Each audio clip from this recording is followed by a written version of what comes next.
கேட்டுக்கொள்கிறேன். அக்கா பிரேமலதா அவர்களுக்கும் தம்பி சுதீஷ் அவர்கள் எல்லாம் மனதைரியத்தோடு இருக்க வேண்டும்.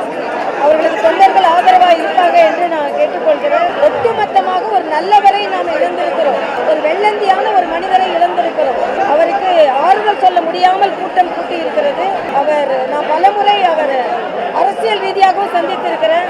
திரைப்படத்திலும் அவர் நல்ல மனிதர். ஒட்டுமொத்தமாக ஒரு நல்ல மனிதரை நாம் இழந்திருக்கிறோம்.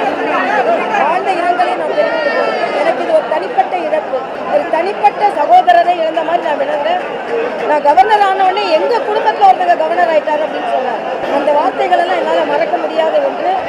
அவரது ஆத்மா சாந்தி அடைய நான் இறைவனை பிரார்த்திக்கிறேன்.